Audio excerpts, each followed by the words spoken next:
Go Loud presents the Talking Bollox podcast. What you waiting for? Put your back in it. Just a little more. Throw your weight in it now. Tell your body okay. Walk it hard and long. When you finish that, The hip knocker. go down, go down, go down. Come up, come up, come up, come up. Here we are, episode 57 of the Talking Bollox podcast, brought to you by Go Loud, all the way from Marconi House here in Dublin 2. It's me, COB, It's me, Terry Flower. and today we're joined by... Pat Divilly. Pa, how's things? Things are good. I'm excited to be here. This is different to the other media stuff I've been doing in recent times. So yeah, I'm buzzing to meet you. Yeah, this has been in the works for a little while now. Yeah, we've been chatting and yeah, it's gas. Everyone I've told I'm coming to meet you, they're like, oh, the boys. Even my dad. So yeah. Reputation, what's a reputation procedure, isn't it? Yeah. Right, just before we get started, lads, I've a bit of housekeeping to tidy up. There's a few suggestions that people are touching on and we need to address. A real quick one, if this is your first time listening, or you're only recently jumped on board and started listening to the podcast, we'd recommend going back and listening from the very start, because we've 56 episodes in the catalogue now. This will be 57. Go from episode 1 up.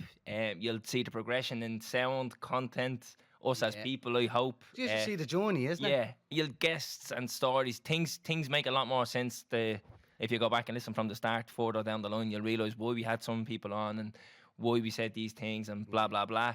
So that was one of them. Another one is Terrence's Film Club. Is it still Terrence hasn't happening? seen many films.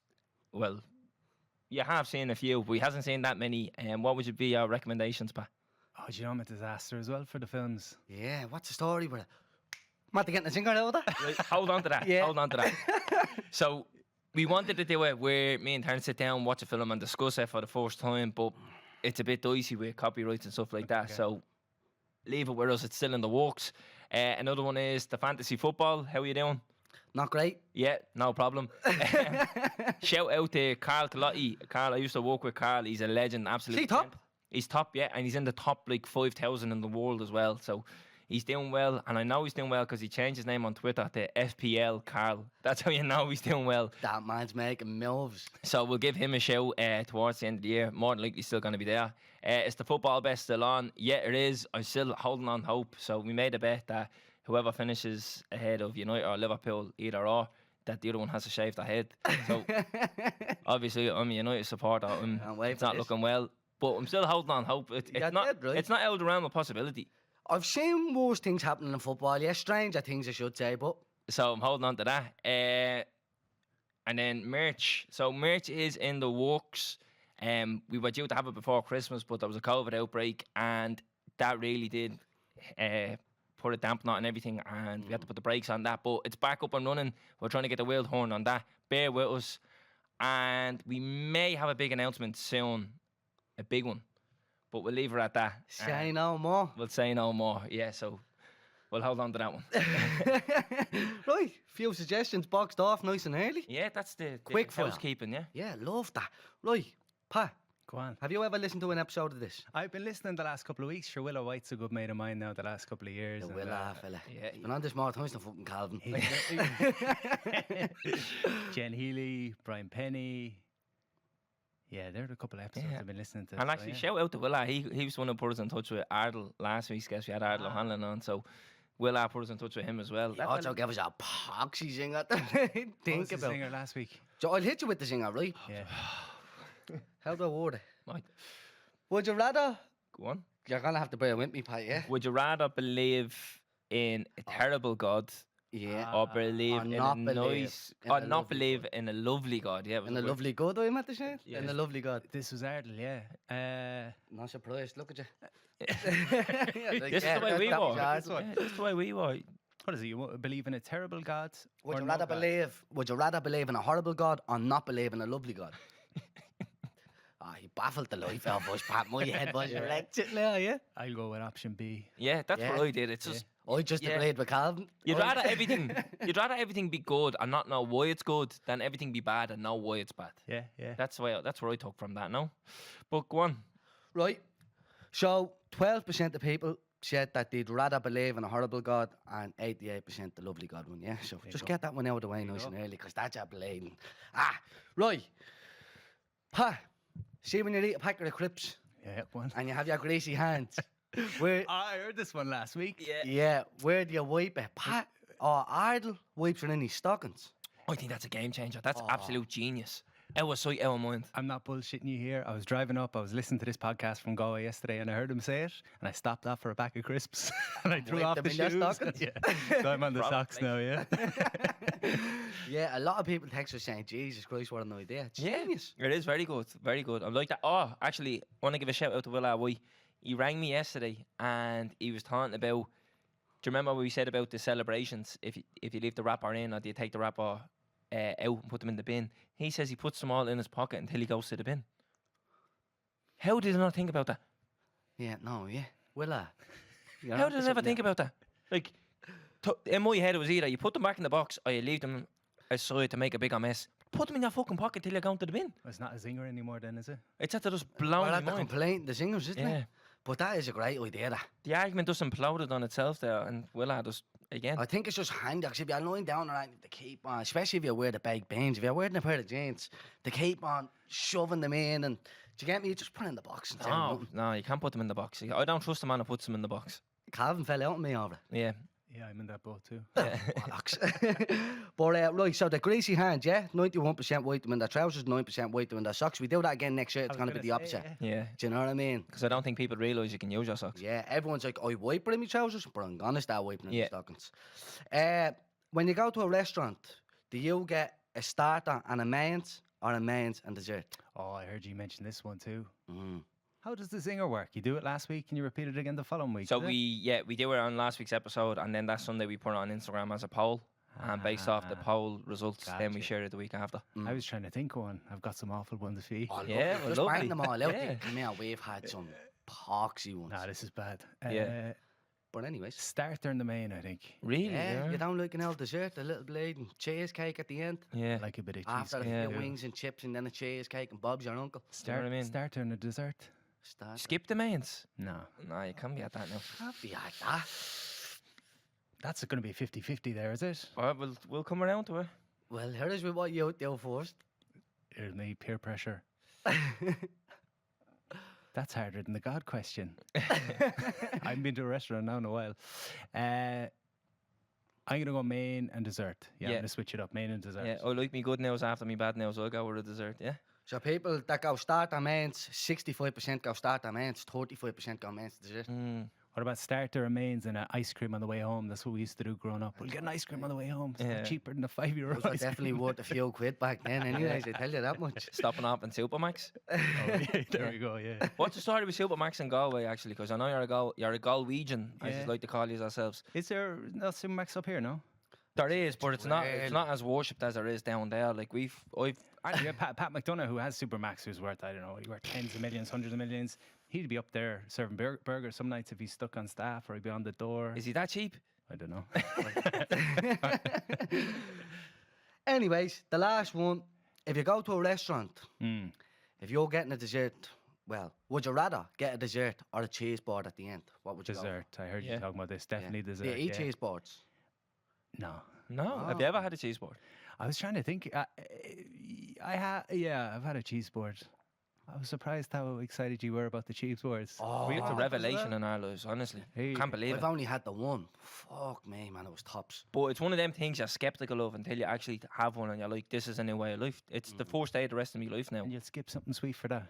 No, I wouldn't in a restaurant now, don't get me wrong. Now, I love cheese boards, but if there's cheesecake on the menu, I'm having a cheesecake. I can't justify getting a cheese board. Man, I want the people that roasted us over that. Like, they do a podcast now, they're eating cheese boards. This is what it's all about, isn't it? Do you know what I mean? This is what's the point in grinding if you can't enjoy the finer things in life? Valid point. You know, argue with it. people need to up their game. But anyways, that's the singles done. Right. Oh, that one. You want to let you do it again? Grand. Right, singles for week. this week. Right. I'm on your thinking one, let me get Go it on. up for it, I forgot it. Oh, did we do it? Go on. Right, would you rather only watch movies for the rest of your life or only watch TV shows? That good one? Movies, and I don't even watch that many movies, but I'll do movies, yeah. Yeah, I'll go with films as well, yeah. What about good TV shows, bro? There's better films. Prison Break and all. Yeah, I know, but like, watch the Blade Lord of the Rings trilogy. That's just as long as any season of Prison Break. That's a valid point, yeah. Yeah. I don't know. I'd go with films as well, yeah. But they're not a decent one, no. Oh, you know what? Everyone's like, Do you, films. do you watch any films or? Really, Yeah. really. You've seen a few though, and you're starting to come around a lot more. Yeah, I've seen a good few in the last little while. Yeah, he's binge watched. I watched Spider-Man 3 the other night. Yeah, Childish. but you said it was deadly. It was lethal. I loved it, but I just, you know, after I'm like, why did I enjoy that? It's a bloke webbing around the city, hitting a bloke made of sand and all. I'm like, what's going on? Because you let your imagination just go. Do you know what I mean? You don't have to read into it that much. It's the films to me that are supposed to be based on like fact and non-fiction that wreck me head when they don't come across real. You know, like that. When you see someone like getting shot and they're still running, then they get shot 2 more times and they're still running, and you're like, come on. Or the cunts, they have a machine gun, he's 5 feet away, and And he they're misses. shooting, and they don't catch him once. Yeah, Their head like, just be wrecked in there. Stuff like that. But what film did you watch recently and you thought was unbelievable? Prisoners. Prisoners is the best film I have ever seen, ever. Yeah. I got a lot of stick over suggesting Prisoners to him because he rang me one night when he had Netflix open in front of him and he's like, well, I watched this film, that film, and he's naming them all out. And he named out Prisoners. I was like, watch that, you'd love it. And people are giving me stick saying, why are you suggesting that? There's better films out That there. was Law Abiding Citizen, wasn't it? You watch Law Abiding Citizen, then I told you to watch Yeah, Prisoners after it. yeah. So, like, people need to bear with me, you know what I mean? It's baby steps. Easy, man. Baby steps. You going to the classics, is it? Is that what you're looking for? Like, you know Like, what you go to? Like, give us Fight 3 Club. You films. seen Fight Club? No. You gotta watch Fight Club. You seen Fight Club? I've seen it, yeah. You not like it, no? That's all right. You wouldn't suggest it, no? I think you should watch other films. Like, Yeah, in Terrence's case, I think there's other films out there that you'd love more before you seen Fight Club. What about comedy? Do you watch Old School? Have you seen that? Old School's brilliant. No, I haven't seen it. Old School, Terrence, you have to watch it. Old School's good? got, yeah. Super bad. You must have seen Super bad. No. Superbad's brilliant as well, yeah. There's a good series of those that are good. Yeah, you've seen Step Brothers. Step Brothers, the same. Yeah. Knocked Up. No. It's decent. Yeah. They all good films? All the rom-coms. Yeah. Yeah, I'm a sucker for a rom-com. I love stand-up comedy. I'll watch stand-up comedy shows. Yeah, Like, yeah, you know, like the full hour and a half of them. I'll watch all them. Yeah. Loads of them. Right. We'll get into my singer because we're going to get hung up on this. Hit I'm me with poor it. Pat's on the clock here. Right, for everybody that's listening, bear with me, but for everybody's watching, what would you call this? Everybody that's listening, you'll know where it is when the two lads say. So what would you call that, Terence? A monkey hat. What would you call that? A beanie.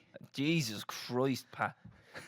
Growing up, you never called that a beanie. That's something that term beanie came out when shows from America come on the telly. The likes of fucking 90210 and all them bleeding crap shows and fucking Aston Kutcher and all them fellas, yeah? That thing came out with gentrification. The Celtic Tiger brought a beanie to Ireland. That's what happened. So what's it called? A monkey cat? It's called a monkey hat. Monkey hat. Monkey hat. Why is it called a monkey hat, though? I heard this when I was in college, right? And I only came into my head the other day when I was thinking about English. One of my lecturers told me before, it's called a monkey hat because you know the band The Monkeys? Yeah. Yeah, supposedly, I don't know, one of them used to wear them hats and it was called the monkey hat And because when of were that. they around? On the 60s and 70s. You're looking at me like I was alive in those times. Well, I'm looking at you for some, just to back me up, do you know what I mean? They have some good tunes, you'd know them. You know, Hey, with the monkeys. that one that people say we monkey around and we're too busy singing to put anybody down. That's the we're only- just trying to that's be the only song. friendly. So come and watch us sing and play. No, they sing that song, and then I saw her face. Now I'm a believer. That them? That's them, yeah. That's done a that, tune, boy. Do you know that joke as well? My girlfriend said she was going to dump me over my obsession with the monkeys. I didn't believe her, but then I saw her face. Alvin loves a good dad joke, Oh. yeah. Best page on Instagram is that joke. Go on and follow it. But anyways, it's called a monkey hat. Yeah, Gotcha. beanie. I'm not having it. Yeah, I'm all This is about actually Owen Brennan. So our producer Owen, we're using his hat for this. And I said, what would you call it? And he goes, I don't call it a monkey hat, but I don't call it beanie either. So what did you call it? Just let people know that you're actually working class deep at heart on. You're not actually middle class. Yeah, no problem. Sitting in there eating a banana. Eating a banana, it's 9 o'clock in the night. Like. But yeah, so that's the singer's boxed up. Pat has a view. Oh, I don't know if this is a zinger. You know when you see the emoji like this? What do you see? It's Have you praying. done this? Have you done this one? No, No, but okay. I've seen it online, people saying that it's not praying, it's a high Praying or five. it's a high five, yeah. But I you know told my how I friend this know? earlier. She said, that's fucking awful. And so she said this one, the two hands up. We got hallelujah or double high five. Yeah, I'm just trying to ruin how people see emojis. Right. I think the two hands together is praying, because if you actually look at it, there's like rays of light behind it. If you look at the emoji, and then if you... Do you ever get stuck for an emoji and you search using the word for an emoji? And you Yeah. like pray. You type in pray, that's what comes up. Does it? Yeah, and if you type in high If you five, type in high five, the hand doing a 5 comes up. But if you type in high five with two people with good energy, the hit out. Yeah, well, there you go. There you go. But that hands up emoji, that's a great emoji, I think. You can use that for everything. For anything in the world. Anything in the world, yeah. Sorry, your dad's at the line, hands up emoji. You know what I mean? Best of luck today, hands up emoji. Yeah, anything. There you go, yeah. So That's that. that's it. What about a zinger for Supermax or McDonald's? Is that a thing? I don't think we have enough people listening from Galway to back you up with that one. I think you're going to be But blown out of every water. culture though, isn't it? All the cultures love a Supermax. No, but it's a real Galway thing, It's isn't a it? real Galway thing with Buckfast and Supermax, yeah. Yeah. I don't know. Yeah, that can be a thing. Listen, we'll slap them out. Like, we'll put it out there, but if you get any backlash, don't blame us. You want to put yourself out there. Go on. Supermax. Go down to Galway, Air Square for a good night out and a good straight on Supermax after. Yeah. Yeah. Go for a bag of chips then with the fella you fight. I've a funny story about that. We were at a festival down there before with college years ago, and we stopped off at Supermax, and Mora kicked off, and a few of the lads got into a scrap. But all died down, and we got back on the coach, driving back down the motorway to Dublin. It's about bleeding like 2 a.m. as well.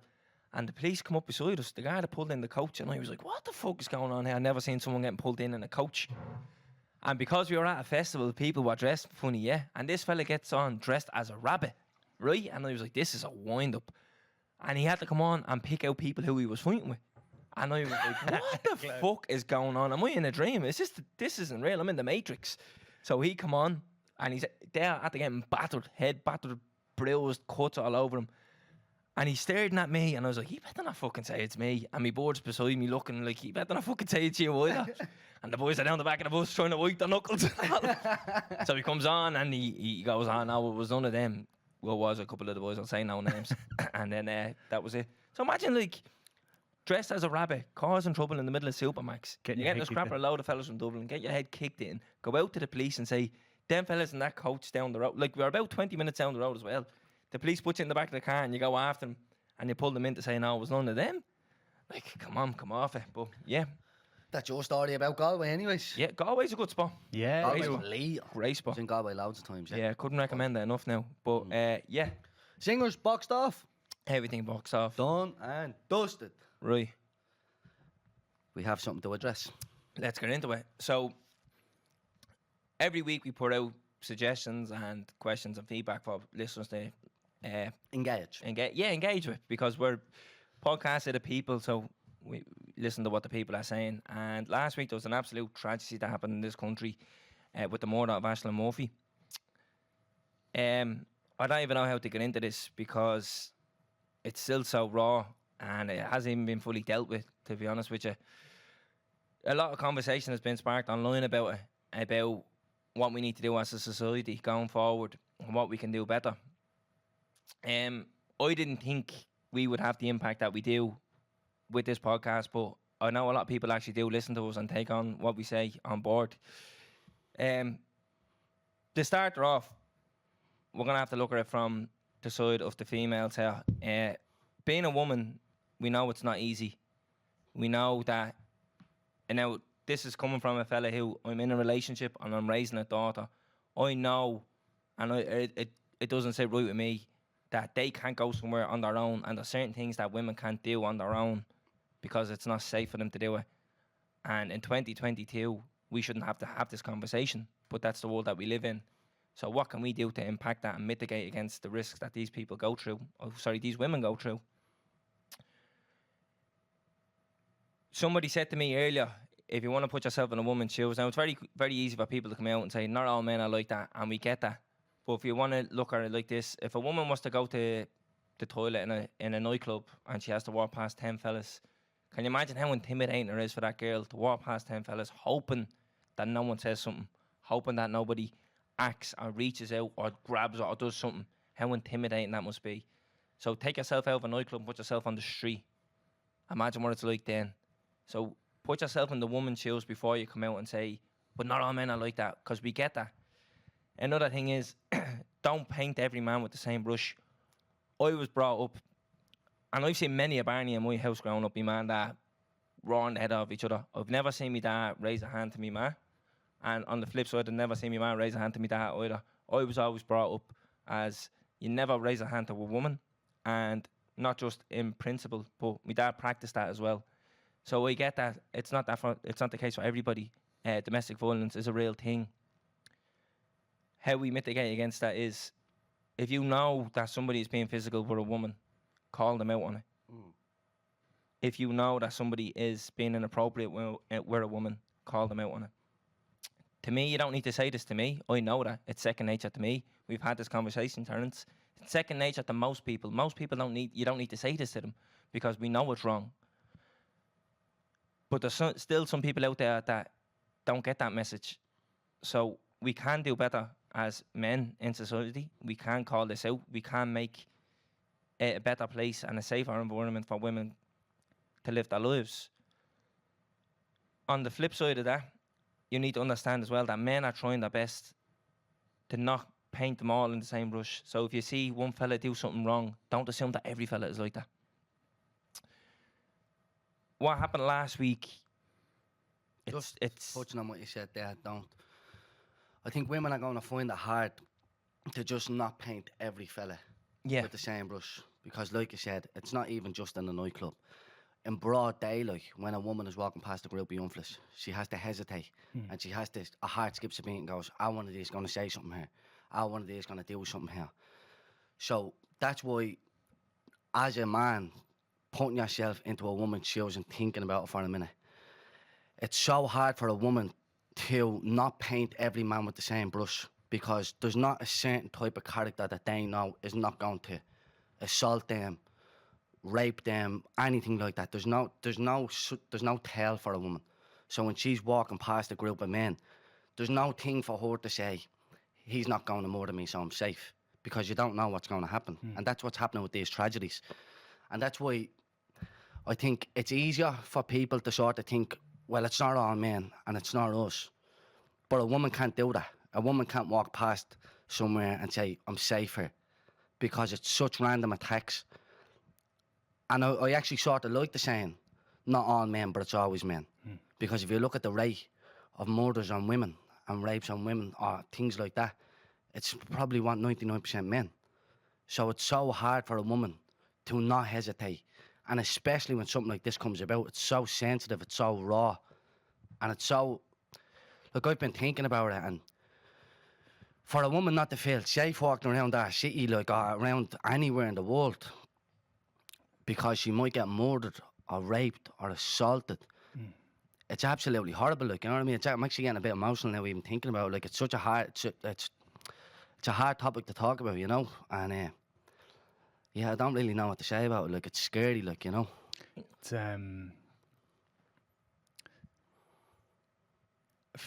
I always try to speak in I statements and kind of own my experience and not say we need to do this. I'll talk about what I need to do, and I recognize I need to have more conversations with the women in my life to understand their experience. And I've had that over the last couple of days, because like, I can't imagine how intimidating things that I take for granted could be, you know. I get intimidated sometimes when I see a group of young lads or a group of, you know, people that are intimidating to me. I can only imagine. And I think having these conversations with the women close to us and trying to understand and trying to create that sense of safety for them, it's about listening as opposed to, you know. Yeah, exactly. You know, and for the people that are, so I've seen an awful lot of things online recently since it happened, and a lot of men are online and they're trying to force down people's necks. I'm not that person. You can't paint us all with that brush. But I think for now, like, you need to just understand for a minute, just sit and listen. And I also, I don't know. I think men just need to sit and listen for a minute. That it's not that easy, because for the people that are saying, oh, we're not like that and whatever, I hope that one day they aren't walking up the road and there's a group of young fellas there and they say something to them and they feel the fear where a woman does fear. Because we all put on this hard man act and we all have this ego. And we all say, I'm a man, you know.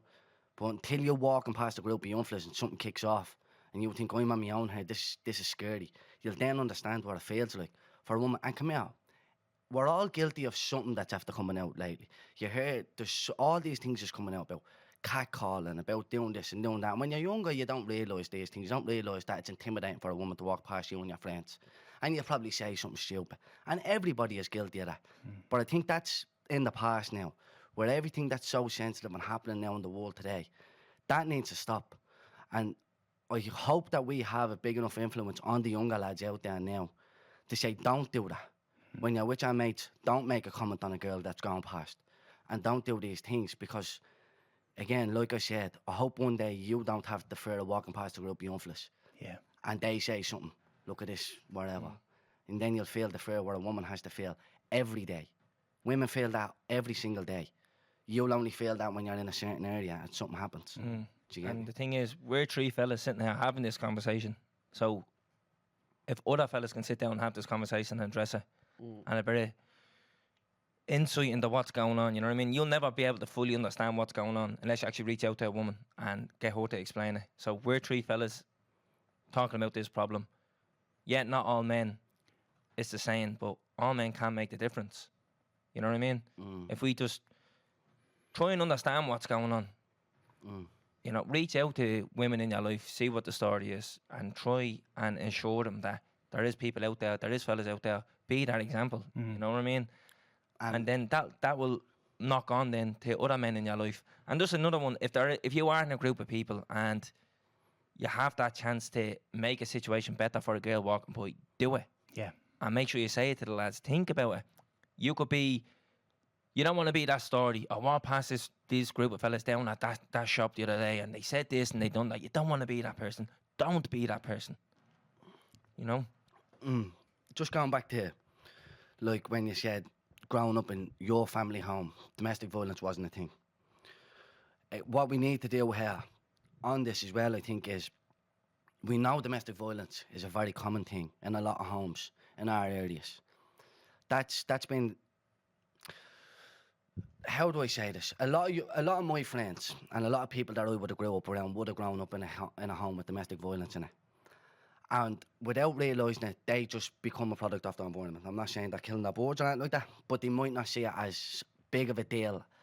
You don't raise your hand to a woman. They don't really understand it because they've seen their dad doing that to their man, and it was a common thing. But if you ever feel that way, and you felt like you wanted to do that, or you had an urge to do that because of a fight with your miss or something like that, you need to go and get help. You need to go and get counsel. You need to understand right from wrong. You need to, because although a lot of young lads have grown up and seen domestic violence, it was such a big thing for many, many years in this country and all over the world. I don't know when laws were passed to make it illegal. It wasn't Recent enough. It was so recent that laws were passed to make it illegal to hit your wife. So we're talking about our parents seeing their parents domestic violence in the home. Then that might have passed down to our parents. And I know there's people of my age and younger who are still seeing domestic violence in their homes. Just because you see it at home, don't think it's right. And you need to get that sorted. As you grow up, you'll realise and you'll know right from wrong. And if you ever think for a second that that's normal in any way, shape or form, you need to get help immediately. Yeah.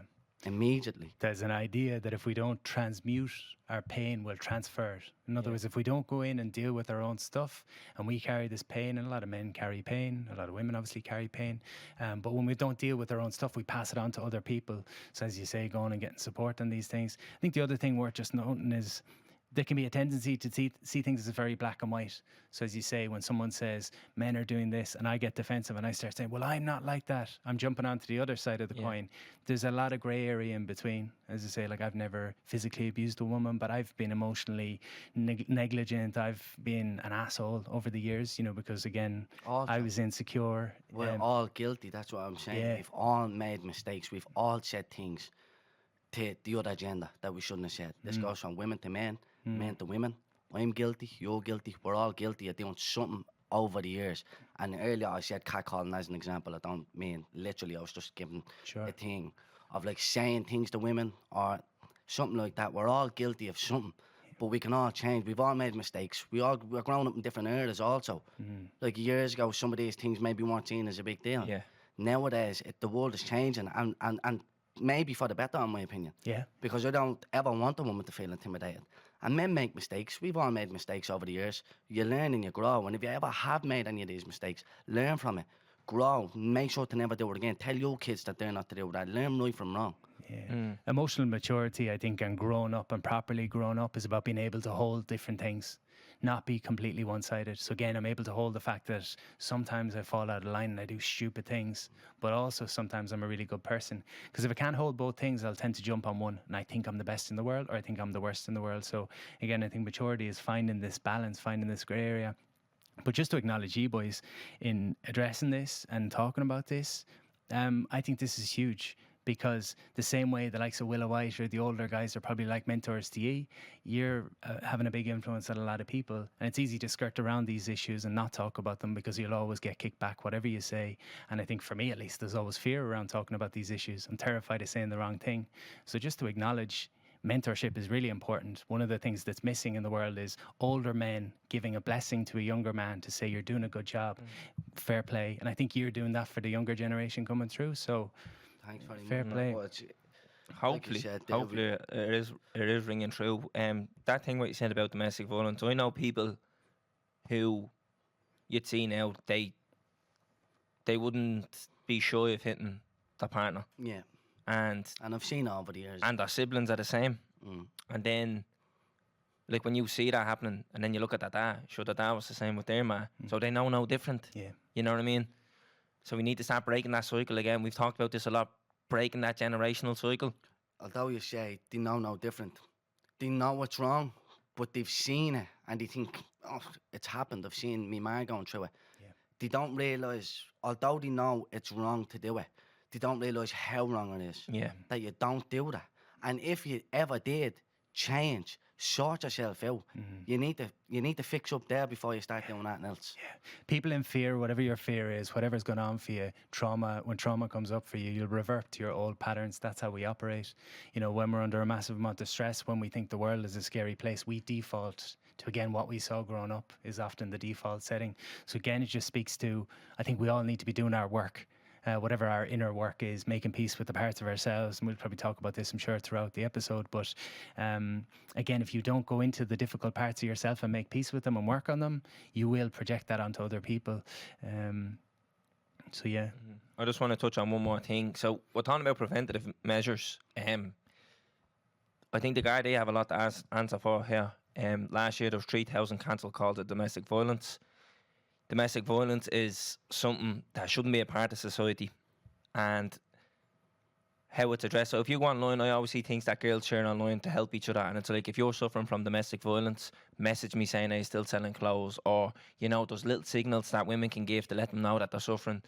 So that's how much of a big step it is, how brave they have to be to just get that across. Imagine how brave they'd have to be to actually pick up the phone and ring the Garda, and then that call goes nowhere. You know what I mean? That reassurance they're trying to get from the police service in this country, and that the call's cancelled, doesn't go anywhere. And then what that does then is skews the numbers as well, because that crime wasn't reported. You know, these people aren't on the radar then for assaulting women. So I think that needs to be addressed as well. Society in general needs to do more. The services need to be better. Just this shouldn't be an issue. Again, all men aren't the problem, but all men can be the difference, even if I'm not the problem. Exactly. Oh, Right. I did. I hope we did that justice there. Again, we didn't write it down. We just came in and talked, and that was my biggest fear about coming in here and doing this. Was, like I said, we could have easily went around it. Yeah. Something you touched on there, Pat, as well. Like, we didn't want to have this conversation. Yeah. And we spoke about it. We said we'd rather not. But we have a responsibility now, and I think we're acknowledging that responsibility, and it's from people reaching out to us and just like saying, I'm doing this because you said that, or I'm doing this because you're doing that, and you're realising like people are actually listening to this. I know it's called talking bollocks, but people are actually listening. And now when I said we'd rather not, I don't mean it. I mean, it's so sensitive. Yeah. And if you say the wrong thing, it's easily scrutinised. And it's also very emotional. Yeah, and I know there's people getting stick online, and it's like the silence is deafening, but people handle stuff differently. Just because they're not posting online regularly anymore, they might be dealing with the trauma separately, you know. This might have triggered something in them. They don't want to talk about it. Yeah. But I think it's our responsibility here. If we didn't have the show, I wouldn't talk about it like this. I wouldn't be broadcasting it online. And if I didn't realise that we had such a big influence, on not only we have on people older than us, but definitely on the younger generation who listen. We can sort of send a message out there to change if you are in that cycle, or to never ever do that or get into that cycle, even if you've seen it growing up. Well then, even if it helps 1, 2, 3, 4 people to never ever do that and thought it was right and go and get help, well then maybe so. Domino effect. And the last thing I want to mention before we move on, I know we're spending a lot of time on this. I've seen a lot of things lately online, people sharing images supposedly of the suspect of the murder and saying this is the man, this is the fella, whatever. Don't do that for numerous reasons. One, there was a man arrested the day of the murder and who was later released without charge. So his image is circulating, people think he's guilty then. And another thing is, if they do catch the correct person, if that image is being shared online, it hinders the court case because they're not given the right to a fair trial and the trial can be dismissed then. So what would you rather? Would you rather see this fella get justice, or would you rather his image be shared everywhere? You know, so think about that before you get sent something or before you see something online and you share it in a WhatsApp group or you retweet it or whatever. Just think about the implications that can have on the legal system going forward. Let justice run its course. And that's all I have to say. Right. We take a breath. Yeah. Oh, shake. Someone stick the kettle on. Right. Pa. Maybe we should have opened with that and then went to the singers. Fucking hell. Yeah, because they were like, Pat, what's your name? Where'd you come from? Do you get me? Oh, Jesus Christ, that was hard talk, yeah. That was tough, yeah. But look. Have you anything else to just talk about before we jump straight into Pat? Because it's... Oh, it's right. A bit more lighthearted. People want to know, is this podcast full-time or do we work as well? Yeah, this isn't full-time. We do work. I won't just go into because we're eating cheese boards and all. I don't think I'll tell you what, it's the slickest studio I've been in. So yeah. We're doing shout all right. out the Go Loud. Yeah. Class. No, as always, shout out the Go Loud. But no, this isn't full-time. We'd like to make it full-time. Hopefully, you never know what's on the horizon. If it was full-time, trust me, you'd see a lot more of us than just fucking once a week. Everyone talking and all, listening, fuck shit. Yeah. Make sure it stays part. Yeah, no, but sick of them. we do stuff 9 to 5. Don't be worrying about that. Well, not just 9 to 5. Sorry. The business day is what I meant to say. Monday to Friday. Yeah, Monday to Friday we do stuff behind the scenes. We won't go into detail. We'll keep our cards close to our chest with that. But yeah, Pat, what do you do? So now we'll start off the usual. Yeah. What's your name? Where'd you come from? What's your name? Where'd you come from? But when you answer that, Yeah. I actually, because I said to Pat outside and Cav said, save it for the fucking podcast. And I was like, right, I will. If you look Pat Divily up, or if you know anything about Pat Divily, you know the man is a specialist in everything in the world. So what is the main things that you specialise in? Everything I do centers back to creating safe environments for people. We kind of talked about safety there at the start. So I used to be a fitness guy. I had a gym in Galway. I had a big online fitness business. But the magic in that gym was the community aspect. The people had a place where they could go and they could be themselves and they could kind of let go of everything else going on. I was 21, 23, 24 when I ran the gym. So I was kind of naive. I thought it was just about fitness. But now 10 years on, looking back, I see there was people coming through addiction. There was like every type of thing going on. People going through divorce, people going through serious transitions in their lives and struggles in their life. That was their safe place to go. And so that was what I was building then. And then I moved out of fitness and I started doing meditation groups and men's groups and meditation groups and, as you say, all sorts of different things. But it's all about safe space for people.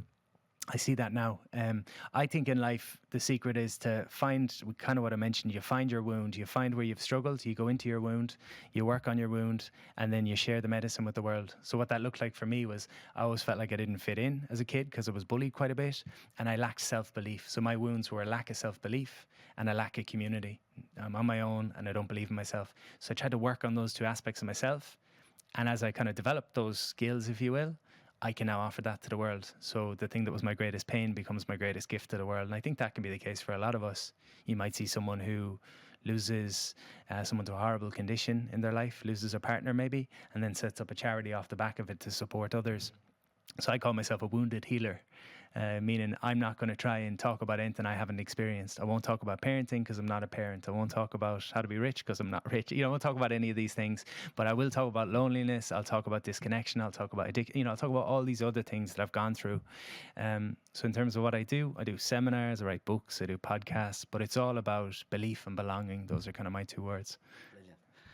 Right, so that's what we're going to get into in a minute.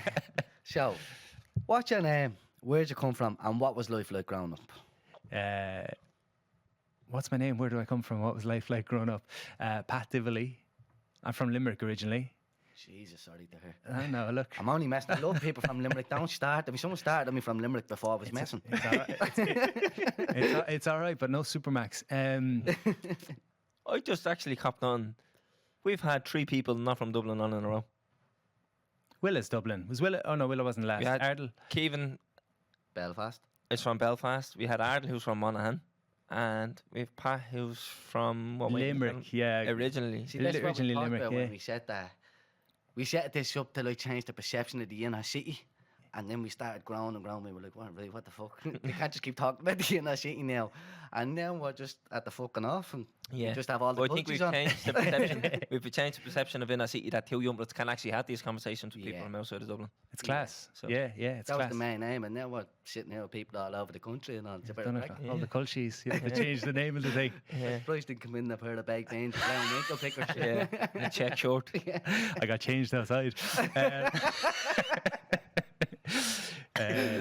No, I grew up in Limerick, so we moved around a lot when I was younger because my dad was just getting started with work and he was, trying to make a few quid or whatever. So I think we lived in 4 or 5 houses down in Limerick. Then we moved to Galway, 3 houses in Galway. So there's a lot of moving around. So I was always the new guy, I suppose. Yeah. So that was I struggled with confidence on that front. I didn't like team sports, which kind of I struggled with. I just struggled with confidence, with self-belief, with feeling like I connected. Why did you struggle with team sports? I was bullied a lot as a kid, so I was bullied from the time I started school, just for being the youngest in the class, and silly things looking Yeah. back. But at the time, it was just a lot, to feel like you're on your own. And then when it came to team sports, I think it was similar. It's funny. I think your earliest experiences sort of shape how you see the world. So I saw that when people are taking the mick out of you, you're in trouble and you're being exiled. As you get older, you start to see, maybe sometimes it was just banter and that's just how other people communicated and they came from a different environment and a different way of seeing the world. So I think I came into the world fairly early with this belief that I don't fit in, I'm not good enough, I'm not, all these stories about myself. And you'll always back up your story. Yeah. If I think I'm someone who never stays consistent, I'll never stay consistent. If I think I'm someone who's always going to be an addict, I'll always be an addict. Somebody told me that before. They said about that child that daughter was very shy, but they'd never say she's very shy because the child will conform to that then and they'll never communicate with anybody. So what she changed was when she introduced her child to somebody, she wouldn't say she's child, she just choose. She wouldn't say she's shy, she just chooses who she speaks to. Nice. So that then puts the ball in the child's court. They say Wants to something. speak on that, yeah. And I do that with my daughter. Like Yeah. sometimes she gets very shy and she says that herself, like, I'm shy. But I just say, she forgets how to talk. And she'll be like, no, I don't. Yeah. And then she won't stop talking then, Yeah. Yeah. So that kind of backs that up what you were saying. And a similar one, you'll often hear people say, I'm not good at music, I'm not good at sport. And I try to get them to reframe it and say, I haven't practiced music, I haven't practiced sport. Because someone who says they're not good at playing the piano, I say, how much piano have you played? Oh, well, I never played because I'm not good at it. I'm like, well, how do you think you get good at it? So I haven't practiced much. But yeah, I grew up in Limerick, came to Galway, struggled with team sports and kind of fitting in and everything else. And then in my teens, I found martial arts, and that was kind of my confidence. That's where that came from. Martial arts, lifting weights. I was obsessed with professional wrestling as a kid. I'm like, I'd be a wrestler. And Childish. The John Cena fella. The Seamus fella. Seamus, yeah. You'd get him on the podcast, I say. Keep it. But honest to God, I don't know what age I was. I messaged a gym in England. I said, I want to come to wrestling school. What should I do? I'm young. And they said, learn judo because you'll learn how to fall without hurting yourself and start lifting weights so you get strong. So I'm back in school the next day and I seen on the notice board there's judo classes. I started judo and within a couple of weeks I'd won in All Ireland because there were so few lads doing it, And that brought me into jiu-jitsu and kickboxing, and I went to the States then at 18 doing MMA, wanting to be a cage fighter. And that was kind of the start of what brought me to fitness. So that was the younger years. So, hang on, I never knew this. you keep That's this one quiet. That's where I was getting at beforehand. So when because Pat, like, of course we know you and know about you, but there's just little weird things that I don't see, like obviously because we knew we were getting you on, and I know what you do and why we want you on and how this is going to be a good podcast. But then, like, if you look up something about you, something weird comes up and you're like, what the fuck? Like, you know what I What's mean? this fella at? Yeah, so you do a bit of everything. But you pursued an MMA career. Yeah, I was no good in retrospect. I just had these notions. We were talking about you going to Berkeley. Was it Berkeley you went to Yeah. go years ago? So everyone was going on the J1 at like 18, 19. I hated the course I was doing. I was studying geography and economics. No interest in college. You're doing an arts degree, but just didn't know what I wanted to do, you know?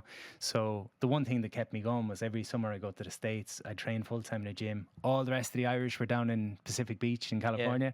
And I was over in this gym in the ghetto in San Diego. And yeah, I trained with Dominic Cruz, who's like a big UFC guy now. I'm a big fan of Dominic Cruz, yeah. Yeah, and War Machine. I don't know if you come across War Machine. War Machine's this lunatic who's now in jail for life. So he moved out and I moved into his room. It was like a different life. I think we've had you on the podcast for the wrong reason now. I was only telling someone today, I was out for an acai bowl in town. You know the frozen yogurt bowls there? It's kind of like frozen. Yeah. Is that how you pronounce it? Acai, I think, yeah. What do you call it, akia or something? He's butchering it for them. Have you ever seen these things? No. You know them. They're like the frozen yogurt and they have like granola and seeds and all on top. I don't think anyone knows how to pronounce it. I just see it on the board and say, give me that. I said, you'll know now. I said to the girl I was with today, I said, the first time I had one of these bowls, I was in San Diego and I was out for a bowl with the vice president of the Hells Angels. I was 18 and I was looking at his jacket and he had this patch on it. You know, they got the leather jackets. And the patch said filthy few. And I was just looking at the fella. I was like, I went on Google later. I was like, what does filthy few mean? It meant they had killed people for the motorbike gang. I was like, what is going on here? So that was a different world. But I met a mentor out there. I was 18, he was 28. And I used to go and sit on the beach with this fella and we just talk about like martial arts and everything else. And he was a fitness trainer. So I was learning a lot from him. And I could just see he was struggling with I didn't know at the time, he was struggling with his mental health. He was just a bit flat. And I'd say to him, there's some lunatics in that gym that think they're going to be fighters and don't have a chance. Am I one of those? And he goes, no, you're going to be great. And he always believed in me. But he ended up taking his own life. He had been really struggling with his mental health. I didn't realise. And I think at 18, when he took his life, it was a wake-up call to me that I was going through this course I didn't want to be doing, and I wanted to be like him, Eric. I dedicated my new book to him, actually. And that prompted me to go back and study fitness and go that direction. So it's amazing when you look back on your younger years, the people you meet, and how they can just turn you in a completely different direction. And I'm really conscious of that now with younger guys that I meet. Again, I think it's so important. You're trying to give that good impression, like just trying to make them see that like they're capable of things. Yeah. I think the world's become a scary place for a lot of people. There's a lot of competition. We're looking around us, what's everyone else doing? I need to get ahead. We've a really individualistic society. We've forgot about community. Everyone's trying to be special, and when you're trying to be special, you forget about everyone around you. So we're all out in for ourselves, and I think community gets lost. You can feel very isolated. The real one of them, everybody wants to see you do well, but not better than them. That's sort of the world we're living in today, isn't it? Like, Yeah. Because even like in the wellness community and things like that, a lot of people are really there for themselves, aren't they? Yeah. Like it's I they're don't missing. know. They're missing the bigger point. picture. Yeah. Yeah, you're there to bring everybody up, not be the best one. You're there to like, do you know what they say? A rising tide raises all ships. Yeah. Isn't it? Yeah. So like, why can you not bring everybody up on the way up? Like, Yeah. So yeah, I think I'm conscious of that now, just in terms of looking back at times I was lost in my life. There was always people there that kind of just steered me in the right direction, and they didn't try to change me. They didn't try to tell me what I was doing was wrong. They just tried to understand me, which was important, and I needed that. So again, I'm not telling young lads what they should be doing. I'm just asking them, what would you do if you could do anything? You know, what would you really like to do? What's working for you? What's not working for you? I'm just making people see that, you know, these things are possible. But yeah, that got me into the fitness space, and that was kind of the next chapter. So moving into the next chapter, like, what was your goal with the fitness? Just like become a personal trainer, open your own gym, and be successful in there. Like, was it? I moved to Dublin when I was 23 maybe, and I was a culture from Galway. Yeah. That had no self-belief. Still, I'd done the martial arts and stuff. That gave me a little bit of confidence. Yeah, the pair of Asics for the gym and the same pair of Asics for going out the coppers that night. Am I right? Yeah. But no, I came up here and it was like this silly notion in my head that I'm going to go to the big city and I'm going to become successful. And anyone who never believed it, sure, nobody cared. Like, nobody was looking at me the way I thought they were looking at me. But I think nobody believes in me here. But I'm going to show everyone. I'm going to prove everyone wrong. Sure, no one was batting an eyelid. You know, no one had any interest. But I came to Dublin. I worked in a gym up here for a few months, and then I got fired. It was one of the gyms where you stand on the machine and it vibrates and you lose weight. So I got fired from that place for being open about my opinions. And then I tried to get a business going up here and just failed miserably. I was out drinking all the time and being a young lad and not having contacts up here. Fitness hadn't really taken off back in 2009 in Ireland. There wasn't any of the social media stuff or whatever else. I trained all the models up here for free. I contacted all the models and they said, do you know what? This was influencer marketing before it was influencer marketing. I messaged all the models. They said, I'll train you for free if we can just get me in the media, that I'm the celebrity trainer, if you will. So my friends back in Galway said, this fella never comes home. He's training models. He's living the dream. Meanwhile, I was up here depressed, working up in the ILAC Centre in Jack and Jones and not letting on what was going on, really. I was really struggling with my mental health. And eventually I moved home on Christmas Eve and cried for 3 hours on a bus back to Galway, just feeling like real sense of shame. I've let everyone down. I've let my parents down. And that was the start of the fitness. Remember, we've touched on this before with Graham Burke and Jack Bourne. Like, they got the opportunity as young lads to go to England to play football, but then it didn't work out and they came home. And you're coming home with that like sense of shame. I'm after letting everybody down. I failed. But you realise, like, Jesus, you're young. Like, it's a stepping stone. Like, use it. Yeah. That's like, it's a huge thing even just on social media these days. You see a lot of people going over to Dubai and they look like they're living the life and they're out in Divily. Yeah, it looks like they're living the life and then really they're not. They have to come home at some stage. And then they're going to come home and think, I'm at the failing here. And they come home with nothing to show for what they're doing over there. And then you realise you added that pressure onto yourself. That you were over there portraying this like lifestyle. And now you come home, you've no money, you've nothing to back you up. And you're like, oh, why did I even do that? Like, who are you trying to impress? Yeah, but I think everybody's just trying to keep up with each other. And not just the boy. It's just an example. But I mean, going on these flashy holidays, but they're spending every last fucking bean they have to go. They come home and fucking feed their kids and pay rent at some stage. But it's all just living up to this expectation. Yeah. And you get even a couple of years older and you look back and you say, I thought everyone was looking at me wondering what I was. Nobody cared. No. You know? And I think it's always going to be the same. I always think the advice you'd give yourself 10 years ago is probably similar to what you'd say today. Like, I look back on school and like the advice, go for it. Don't be stressed and don't be worrying. Don't be getting caught up in your head. All this kind of, I still need the same advice today. So how much of my 20s were driven by how I was seen by other people was just daft. Like, I came back to Galway then, set up a business in Galway, and I was relentless. I just went on this relentless pursuit of success. And I was quote unquote successful. I bought a house and a car and, had this big business and was making more money than I ever thought I'd make. Was bringing out books, TV, everything I thought I wanted. 28, I was just as miserable as I was when I was in Dublin after achieving everything. Because my whole life had become about how I'm seen and what other people think of me.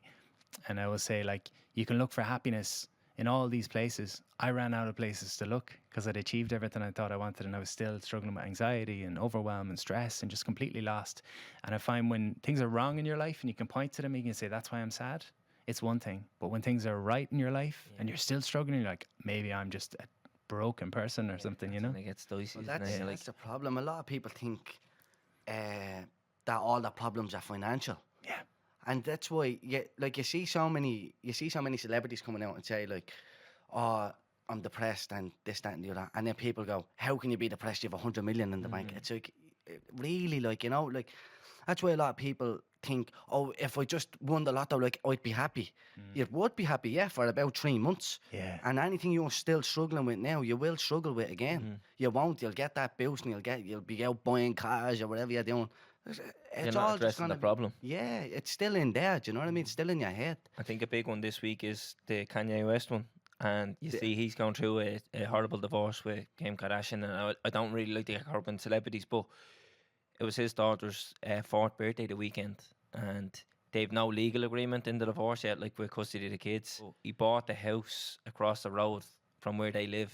Wow. And he came out and he said, well, what's the point in being rich if I can't do this to benefit me to see me kids? Wow. And I was like, you know what, he's right. He's addressing the fact that he has all this money and he's not just sitting back and not doing anything. He wants to see his kids as much as possible. And then he put up a video that they wouldn't send him the address of the kid's party. It's his daughter's 4th birthday party and he didn't know where it was. He had to get somebody sent him the address. And it was supposedly Travis Scott who sent him the address. He shouldn't have sent him the address and he shows up at the party. But to him, he was like, that was my daughter's 4th birthday party. She's going to remember me not being there. Yeah. And I was thinking, like, this fella has everything he's ever wanted. There's nothing that man can ever get or can't get. Like, he snap his finger, he can have anything. But all he wants is just to spend that moment with his daughter. And that's in the balance. And you can see what it means to him. Yeah. Like, money doesn't buy that, you know what I mean? Like, Yeah. and that's where the quote, money doesn't buy happiness, comes from. Mm. You know what I mean? Like, he put up a video explaining that he's probably driving a car that's worth hundreds of thousands, but all he wanted was to spend time with his daughter. Yeah, I think money only puts magnifying glasses on things sometimes. Like, I remember when I was successful, all the things I was insecure about before, it was like a magnifying glass was on them, and they felt a lot because people were looking at me and saying, "Oh, he's successful," and I'm like, "Oh, I hope they don't see what it's like in my head," because I'm a lunatic in my head. But yeah, Why do you do? I know you said you were like bullied as a child and you felt lonely and things like that. And is that the reason why you were so bad, even when you were saying I'm successful, but I'm still struggling? I think at that, I went to one of the ISTs. I don't talk about the ISTs. I don't know, it was a psychologist or a psychiatrist or one of the ISTs when I was 28. And I sat with her and I says, I'm like, I don't know what's going on here. I have everything I should want. I went to the doctors, I got my blood work done because I was like, there must be something wrong because I'm just freaked out. I can't sleep. And I've nothing I can point to. And she explained it to me, and it changed my life. I think the way that she explained it to me, she said, we've got a fire alarm in our house to keep us safe when there's actual danger. So fire alarm goes off, you recognize there's a threat, you run away.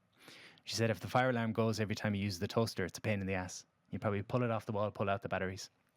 And so she said, we have something in our internal reality, the fight or flight response, that's there to keep us safe. So if a car pulls out in front of me, I get this surge of energy, I jump out of the way of the car. She said, if that's going every time you have a little stress in your life, then you have an issue. And that's what was happening for me. I was in anxiety being always predicting things are going to go wrong. There's a threat in front of me at all times.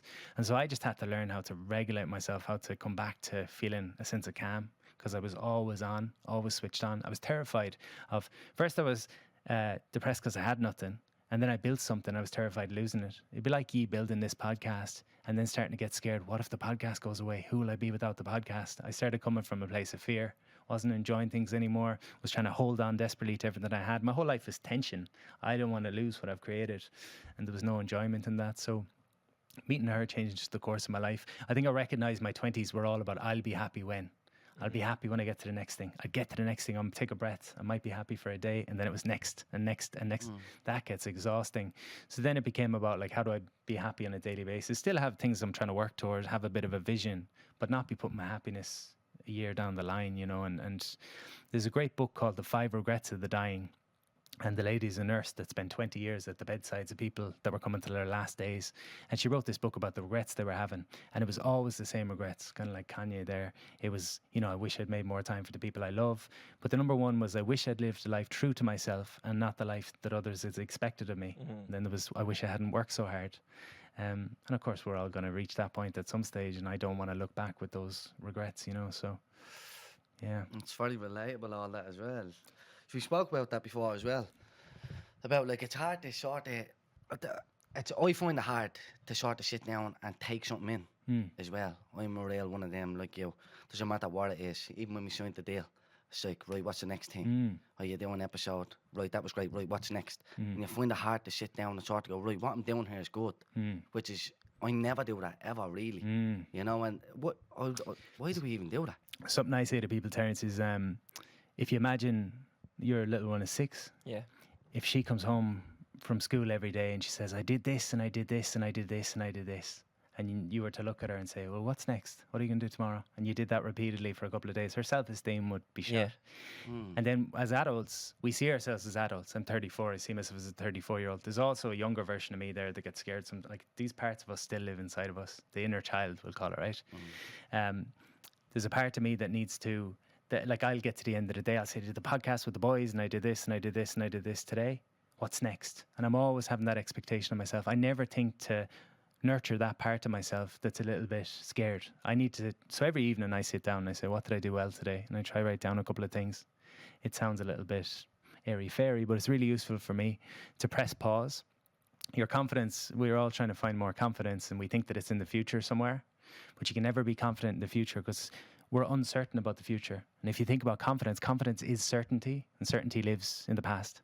So I'll say, I did this well today, and this, like you would a child. You did this and this and this well. And the child said, I did really well. And then they want to do more, as opposed to this kind of constant barraging ourselves, Does that make sense? Yeah. No, it does, because that's something that we never do.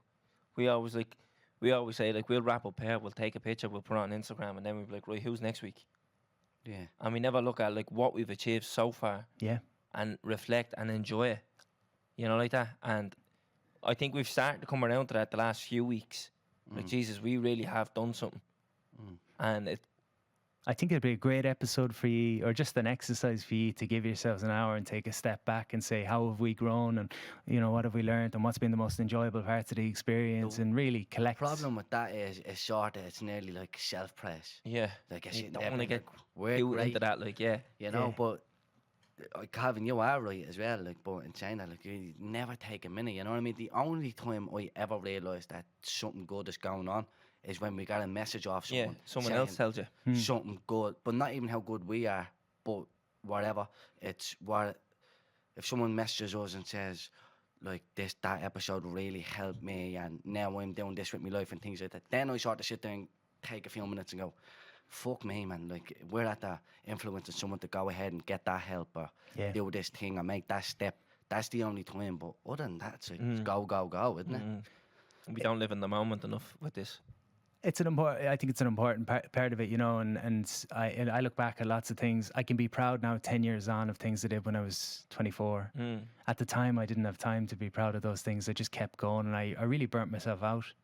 So, if I could do it all again, I probably would have just slowed down a little bit and just think about what I was what's next. I was doing things because I was scared. Not like if I got offered anything, I'd say yes to it, because I was afraid another trainer was going to take it. Yeah. I wasn't thinking, do I actually want to do this? Does this add to my life? Does this add to my business? It was just Pressure. Yeah, I always say you can come from a place of wounding or worth. And wounding is this idea that I'm not good enough, I'm flawed in some way, but if I do this thing, I'll be better. Whereas worth is the idea that I'm a perfectly imperfect person. Do I want to do this or not? I find that useful. Do you know what, Pat? This is really weird, right? And I know we had a conversation outside before this, and we're talking about coincidences. And eventually, if you talk about them enough, you'll see that they line up a lot. I had a phone call today with a woman, and she's a recruiter. And we were talking about the last couple of years, people are starting to see their worth when it comes to jobs. And I try and say that to people a lot, but maybe I'm coming from a position where I can afford it a bit more because I've had that experience. But people know their worth when it comes to applying for jobs. You can apply and you can expect more in the company. You don't have to put up with someone coming in and shouting in your face. That, like, years ago, people probably say, look, you have a job, be happy with it. Doesn't matter if your boss is a prick. But now you don't need that. You don't have to put up with a company that doesn't have benefits that suit you, or a company that doesn't have needs that suit you, or, I don't know, some people might not want to work in an office anymore and they might want to work remotely. Sure. You can say that. You can say that now. Like, know your worth.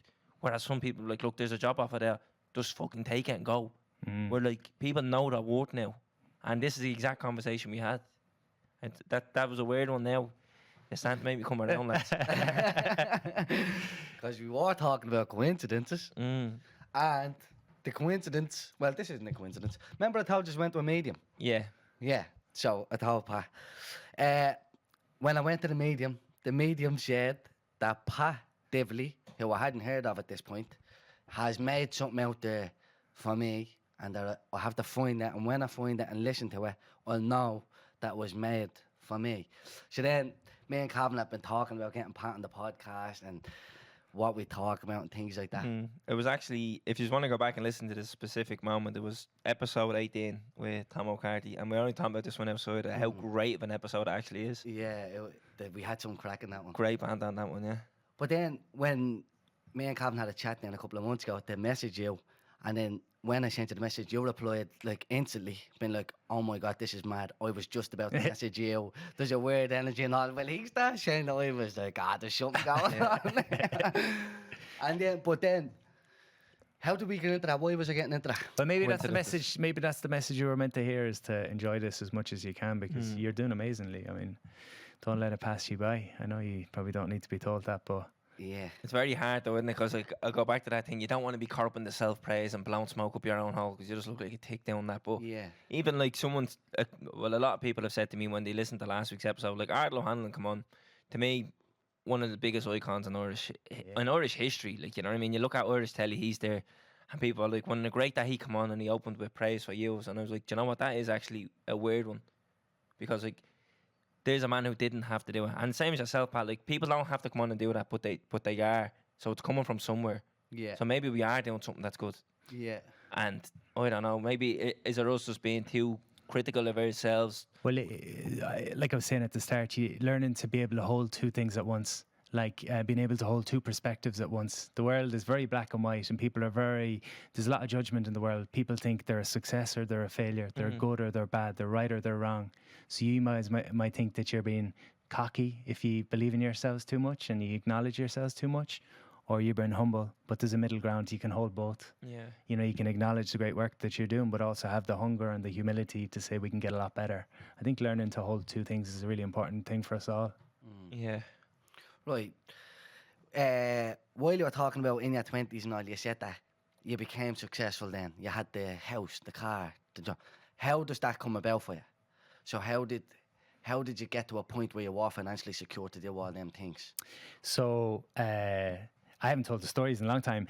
When I moved back to Galway, I cried for 3 hours on that bus home on Christmas Eve, and my mum's birthday was Christmas Day, and I just felt like the biggest failure, the sense of shame that I had, because my parents had always looked after me. They'd put me through college, they'd kept me in school. I wanted to drop out of school at 15, 16. I was up with FOSS trying to, get a job and stuff. They had done a lot for me to get me to the point that I would, be out in the world, and having to fail and move back in at 24. I mean, I look back now, I'm like, geez, you were 24. You were very hard on yourself. But at the time, there was a night down here. I was living in Dublin, and I walked down to the docks at 3 a.m. I stared into the water. I thought, I'm done. I'm of no use to anyone. I'm a burden.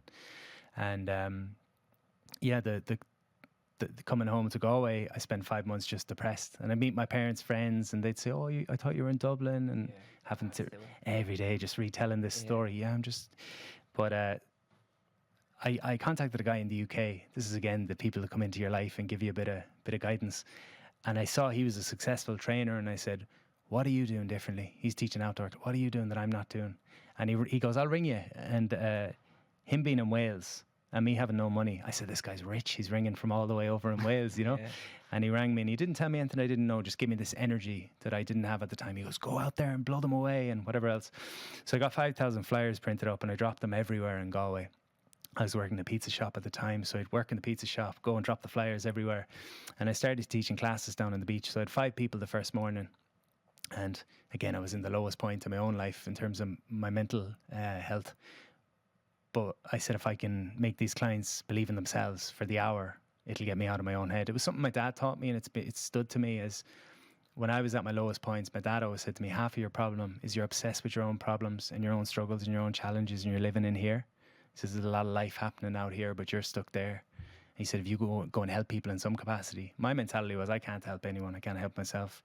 But it did get me out of my own way. So I had those first 5 clients, and I just showed up every day, and I just gave them everything for the hour. And within 3 months, there was 100 people down on the beach.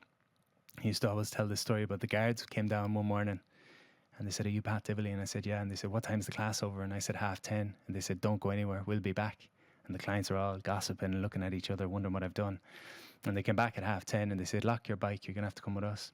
So I turn around to lock the bike, and they just start cracking up. They said, "There's a fat bastard here in the back that wants to get in shape. Will you look after him?" And so the guards started training with me, and within a year I opened a gym. And a lot of my generation had gone to Australia because the recession was so bad, I suppose. So people in Australia were seeing all this happening back in Galway. They were saying, "Can I get involved?" So I started doing online fitness courses, and then in 5 years, 20,000 people went through the online courses. So that was kind of the trajectory. It was a lot in a couple of years. And I suppose I came in just before Rob Lipsett and those kind of guys that were doing the fitness stuff online. And I was just right time, right place, right medium. The hustle, isn't it? That's I was relentless. I mean, I was obsessed to the point that I missed a lot. I missed a lot in my life. My friends that I grew up with were getting closer in those years, but I was so singular focused. I had friends call me out at times and say, "We miss you," or even get thick with me and say, "You're not coming out to this." Or, you're obsessed with your own yourself and your own business, and you don't care about us anymore. And they were justified in doing it. They were good friends to do it, But I had to, get out of my. You feel like you missed out. I think you have to make decisions in life. You'll always miss out on something. If you choose to travel the world, you'll miss out on the connections that could be happening at home. If you choose to not travel the world, you miss out on travel. There's 2 sides to every coin. There's an up and a down with everything. the up of you putting yourselves out there is you can help people and you can build a career for yourselves and something you enjoy. The downside is you'll get a lot of ridicule or criticism or whatever it Very might exposed. be. Yeah. And if you weren't to do it, the downside would be you'd live with regret because you didn't do it. So there's always two sides to a coin, and things important to have perspective. If I could go back and be more balanced, I would have been more balanced. But sometimes you need to go to an extreme, I think, to learn what balance is. Again, addiction, maybe I need to go and overdo it to recognize it doesn't suit me and then come back to the middle. So there's different personality types, isn't there? I think some people are all or nothing, other people are a bit more balanced. I'm definitely all or nothing, so so I'm learning. I don't believe in that balance. I'm like, if you want something, you better fucking put all your eggs in that basket and run with it. You're in for a see? penny, you're in for a pound, isn't it? Really? Yeah. And that goes for everything. Yeah, then I came out of the fitness. I started doing, I kind of knew overnight I don't like this anymore. And I had a young guy working for me at the time. He was 22, I think. He was on work experience. And I turned up at work one day. I'd be fairly rash. I'd just make decisions. I was like, do you want the gym? I don't want to do this anymore. And he's like, I'll think about it. so he took the gym. I walked away from it and I started doing talks. And I was terrified of public speaking. So same kind of thing. I set out and did 100 talks for free in a year just to get experience. And I was talking in schools, colleges. I turned up at some old lady's shed in Roscommon. I was like, where's the talk? She's like, it's here. And her and friends on some deck chairs in the shed. So, that was... And so you're going in doing these talks. What's your first talk like? It was a disaster. I was saying my first talk, I was terrified. It was 10 minutes. I had 10 slides, 10 minutes. And I said 1 minute per slide if I got nervous. And then my second talk was 20 minutes. My third talk was 40 minutes. My fifth talk was 60. So I did 20 slides, 30 slides. My first 1 hour talk was 60 minutes, 60 slides. And there was 300 people there in Galway it was a student thing. And I clicked start on the slideshow. Slideshow doesn't work. And I just like froze and panicked on stage. I somehow did a 60-minute talk in 10 minutes. And I looked up at the audience and said, is anyone any questions? And there was just silence in the room. And it was like, my heart rate was... Some young lad put up his hand. He was only about 10. He says, can you tell us about the time Weight Watchers tried to sue you? And I was just like that. And then it was Q&A for 2 hours. But yeah. Yeah, that must have been nerve-wracking going from that to going and doing talks from 300 people. Yeah. It's a huge jump. Yeah, it's a weird. I don't know how I came to be doing what I'm doing. Like the last couple of years, there's been hundreds of talks, and I don't think it was really a thing in Ireland, you know. And I don't like the term motivational speaking or self-help. All that's I hate all the terms. It's hard. I hate that as well. To me, it's very. You literally only said that to me the other week. Yeah, I can't get into it. Like self-help, it's someone's. You can do it. Like I fucking know. Tell me how I do it. To me, I'm like that. It has to be written down. I follow a formula. You know, like that's. Just how I said, I tried to describe it to you, I couldn't really, but like to me, how I live my life is in a process. I go from step 1 to step 2 to step 3. I don't think them books lay it out like that for you. It's just like they give people belief who haven't got belief. Yeah. You know, and you know, don't get me wrong, it works for some people. To me, personally, it doesn't work for me. I don't get it. You know, when someone's on stage just telling you, you can do this, you are the best, you're going to do it. Like, right, I get it. Sometimes it can pick you up when you're down. Like, to me, if I was fucking... To me, the best example I can give it was when we done the marathon, Terence. I was done. I hit the wall, and shout out to James Wardy. He was running beside me. He's like, "Yeah, there, you're in the 1%," and I was like, "Right, that's gonna get me across the line. That'll get me. I'll fall across that finish line. It'll get me there." But if I'm starting a project and I'm listening to a self-help book, if I'm trying to start a business, unless that's like literally telling me how to go and register my business, that's no help to me. Yeah. You know. Yeah. That's why I don't get them motivational talks. But I think what you do different, Pat, is you give people techniques of how they cope with not getting overwhelmed, listening to yourself. And we were talking about this before, being self-aware of when there's something wrong in your head or your body, listen to it and how to tune in on it and then how to deal with it. And that's what I think your talks, that's where you thrive, and that's where people... That's why it's working. Yeah, that's why people come, like, what's the word I'm looking for? Radiate towards you. I try to put it to people that it's mental and emotional fitness is what I'm trying to teach. That those younger years for me were very reactive. Wait until there's a panic attack and then sit down. Yeah. Crisis meditator, like trying to meditate in the midst of a panic attack. And I repeated that cycle so many times. I'd get through a really stressful period and then I'd say, I'm okay now. And then 6 months later, I'd been back in the same position, none the wiser. So it got to a point where I was like, I need to proactively go after this and do little things daily to, again, look after the fire alarm, if you will. And so you were firefighting instead of fireproofing. Yeah, I like that. Yeah. I'll let you use that. I need to write that down. That's what I'm trying to do. Mental and emotional wellness, make it as normal as going to the gym. Yeah. I It's think as needed as just going to the gym as well. Like them type of things. Like I haven't read your whole book that you sent me out. Thanks for sending me out as well. Go and check it out, Fit Mind. I haven't read the whole thing. I think I'm about halfway through it now at the moment. Thank you. But it's unbelievable. Like, it's brilliant. Even I sent some Yeah, you sent me segments. one? No, I didn't. Okay. But look, we won't talk about that. Pat. Yeah, just we leave it at that. Look, we know where the favourite is. No, I said that Bollox didn't post it. no, never. Terence tried me one day. He goes, "Oh yeah, Pat's had to send me out his book." I was like, me "Did mate, he? Yeah, Pat, yeah. Yeah. That's me mate. Stop. Yeah. I'll get you one tomorrow. yeah, He's- just sign your one. I'll sign my one and send it up there." But I was sending you paragraphs Yeah. and stuff from it, and even because when I sent Calvin that, I'm like, he's going to try and pick this apart. No, not everything, but when I sent it here, straight away you sent me a voice message, and you're like, all that makes so much sense. Yeah, you sent me the one about the Buddha, and I didn't even need the context of it all. Yeah. It was like one of them was made of clay, one of them was made of gold. No, the one that was made of gold had the clay on it because there was a war Yeah. in 1957 in Vietnam. There you go. Jeez, on the I mean, ball. Pat, Little link and all. But go on, go into. Do you want to use the? Will I tell you that one? Go on. fill us in. Tell us, you wrote the book. So there was a clay Buddha outside of a monastery in Thailand, and every day the monks would go outside and they'd pray at this clay Buddha, and it was just kind of what they did. And then one day a monk went out and he kneeled down at the Buddha, and a crack came off the clay Buddha, and he was kind of terrified. He says, "I'm going to get in trouble here. I'm after breaking the clay Buddha." And one of the older monks came out that night and he saw a bit of gold shining out through the clay. So he got a hammer and a chisel, he hammers away, gets rid of all the clay, pours it back to its original state, which was gold. And it turned out that years before, they wanted to hide the golden Buddha because they were about to get invaded by a different country. So they covered the gold Buddha in clay just to keep it safe, keep it protected. And the context of it is, you look at a baby running around the place, baby comes into the world, 360-degree personality. They laugh in 1 minute, hysterically, then they cry, and they fully cry. They're not holding it in. Everything is expressed. They run around naked, they've got a pot belly, they eat with their hands, they're shameless in a good way, you know? And then they start to learn how they need to be in the world to be accepted and loved. So their parents put restrictions on them to be socialized. We have to be socialized, right? We don't want to be running around Grafton Street naked, eating our chicken rolls. And so we learn, who do I need to be loved in the world? And that happens through praise or rejection. When my parents say, "Oh, really good to see you playing soccer. You're a good boy for playing soccer." I decide to be a good boy. I have to play soccer. We build all these rules. So the first set of rules comes from our home life, and then the next set of rules comes from school. And by the time we're 18, the world has kind of shown us who we need to be loved. So we've gone from this golden Buddha that's perfect to all the clay layers.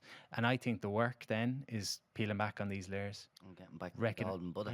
Getting back to the golden Buddha and the pure potential, and bringing back your playfulness and your spontaneity. And you know, I work in the corporate environment a lot with corporate clients up here. You can imagine working in the corporate world for a long time. You've really got to hide a lot of who you truly are. Yeah. You got to hide your fun and your playfulness and all that because you got to be serious. And life starts to lose a bit of its soul. So we've all got defense mechanisms, way that we cope in the world, ways that we keep ourselves safe. Some of us are the funny guy all the time because that's how we learn to keep ourselves safe. Some of us are the tough guy all the time because that's how we learn to keep ourselves safe. When I say I was bullied as a kid, when something traumatic happens in your life, whatever it is, particularly when you're young, your mind is very clever. So your mind comes up with defense strategies. Let's not let this happen again. So you feel overwhelmed in your body. I'm being bullied by a load of people. How can I ensure this doesn't happen again? Be the funny guy, be the tough guy, be a loner, don't connect with people. And then you wake up 30 years later and you're still playing out that same pattern that you developed. And the pattern helped you, so you don't beat yourself up about it. You don't say, "Oh, I'm such an idiot, I keep doing this thing." You say, at some point in my life, it was really beneficial for me to keep people at arm's length because that kept me safe in a dangerous environment. But now I'm in a safe environment, so I need to let go of that. So that's chipping away at the clay. No, it was a great metaphor. So when you sent me the snippet, I replied to you in a voice message instantly, but while I was replying to you, you were sending a voice message to say where that came from. But Yeah. I was already to say that makes so much sense because you're born, you have this innocence. You're not aware of the world. You don't give a bollocks. Everyone runs amok. Yeah, singing, dancing, screaming, But causing it's, murder. as you grow older, then you see people get more insecure. Shyness becomes evident then, Yeah. and the restrictions are put in place. So I got what you meant, and then Terence followed up with the story about the monks in Thailand, Yeah. and I was like, I get it. Like Yeah, I what see- you said was, I didn't even need that. yeah, I didn't need the background to understand what you meant. Sure. But like deep down, you are who you are. Yeah. You know, you don't need this social constraint to put on you. Yeah, yeah. You know, that's all it is, isn't it? It's outside factors putting you down. Well, you are. Yeah, you yeah. are. And I suppose back to Express it. and back to the self-help and like the motivational speaking and all that kind of side of things. That's very much about let's move towards progress and the light and the good things and the positivity, and let's run away from all the darker stuff. The Golden Buddha is about embracing everything and just let everything. You need to go into everything. You need to. If I can't feel my grief or my anger or my difficult emotions, it's like being a fair weather friend, where when my friend is in good form, I'm with them, but anytime they're sad, I run away. We do that to ourselves sometimes. Like my 20s, anytime I felt anxiety, I would run to alcohol. That was my way of, I don't like myself when I feel anxious, so I'm going to cope with this in a way. And it served me to some degree. And, you know, a lot of guys that I talk to that come out of addiction, they'll say it was harder for me when I stopped drinking. The drinking made things easy because the drinking was masking a lot of my pain, and now I feel everything, which is... And there's a good expression that says it's not about feeling good, it's about getting good at feeling. So you're not going to feel good all the time, but can I be with myself when the difficult stuff comes up? Didn't Brian Penny say that it was about when he was coming off drugs, that methadone made you numb, and that's not what he needed. He needed to feel emotion again. And that's what he criticised that for. And I just thought, geez, I never seen that way. Because it's nearly easier for an addict to just use, whether they know that they're using because of trauma or not. It's easier for them, because if they're not using, or if they weren't addicted, they'd have to feel. And that's why I think it's so hard for people in recovery, because when they're in recovery or they're passing through, then they realise, like grief, like you say, someone dies or something happens, you have to sit with that. You can't just go and bang up, or you can't just go and drink and use drugs and be like, right, not that you forget about it, but it sort of puts it back a little bit while you're out running amok at a party, doing whatever you're doing. It's the same with the younger generation now, even people our age, their friends. You see people, they love a party, they love wherever they're doing, and they find it hard to get off this stuff because they're running from something. So like they need to sit down and think, if it was a Saturday night and I'm not somewhere up to wherever, what am I feeling? So they need to think, why am I feeling that? And that's your problem. Your problem isn't I'm not somewhere sniffed down my head. Your problem is I'm sniffed down my head because I'm insecure about this, or I find it hard to do that. That's what you need to address. That's what it is. Like, that's like, where the problem lies. I think growing up we're told drugs are bad, drugs are bad, drugs are bad. If I do drugs, I'll die. You know, that type of thing. When you're growing up, you're naive. Like, you think, oh, it'd be my luck, I do it, I'll die.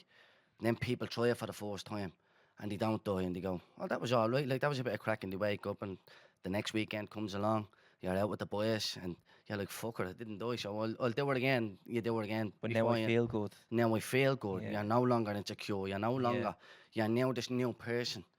Then a couple of weeks ago down the line, now you're buying it for yourself. You start off, you only get a little 0.8 of it or a gram of it, and you're like, it's only that, so I'm only doing it because I only like the party. It's only a party. And then before you know, you're getting more and more, not more and more during the weeks, but more and more on the weekends to get your boy. So now that 1 gram that you used to buy becomes 3 grams to get you through the night, because you're using more while you're drinking. But you think to yourself, I'm not an addict because I don't do it Monday to Thursday. I'm only doing it Friday and Saturday. That doesn't make me an addict. And that's where I see the problem happening so many times with a lot of my friends and things growing up. Is like, they were so afraid to do it. And even now, I know people who've started doing coke at the age of 25 and 26. What the fuck, man? Like, and then they never did it because of that. They were afraid of it, and now they do it, and it's like. But then they're seeing the dark side of it is it helps you mask something. So if you get into this state where everything is masked, so all your problems are in the back seat and you're in the front seat with all the good stuff, you're like, Jesus, I like this. You're gonna stay in that. You're gonna stay in the driver's seat, so you're gonna sniff more. Yeah, definitely. So you need to You need to look over your shoulder, because what's in the back seat is the problem, and that's what you need to talk to. You know what I mean? It's amazing when people go to recovery, they get to sit in circles and hear each other's stories, and there's great healing in that. People don't have the sense of isolation. You know, I'm not crazy, I'm not... And the shame. You're not the only one who's going through this. Because when you share a part of yourself, and people don't run away or don't slag you or whatever it might be. And I wonder if we had those circles before there was the need to go to recovery, what would happen?